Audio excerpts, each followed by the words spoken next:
You've said recently to Cecilia Johnson in a great interview that you did for The Current, so often autotune is intended to make you feel invincible. You said, I'm interested in what it can do to make you feel vulnerable.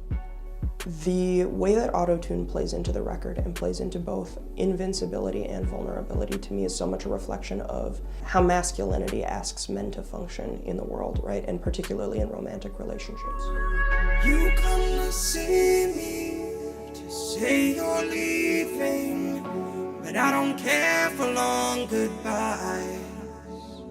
I'm interested in how we can interrogate that, and I'm interested in the ways that technology can aid artists in doing that, right? And especially technology as it pertains to effects. So here's to you, and all the walls you're walking through. I bet it's all that you can do to get away. I'm a cishet man. That is a big part of my identity. It's who I am. It's how I traffic in the world. I'm so acutely aware of how many records there are where men talk about dealing with heartbreak. And I am also acutely aware of how many of them default to misogyny and symbolic violence and those sort of things as a means to coping with that. I'm much more interested in what it looks like to go down those roads, right, a little more deeply as a cishet man and see what kind of authenticity can come out of it. Know your methods. I bet you're taking off tonight. Many years ago, I was in love with someone that I didn't want to be in love with. It was difficult.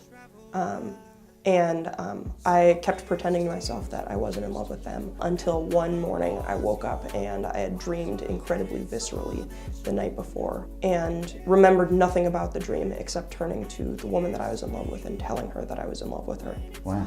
And so I woke up and recognized that there was nothing more I could do to hold that emotion at bay. Yeah. And that I had to actually sit with it and confront it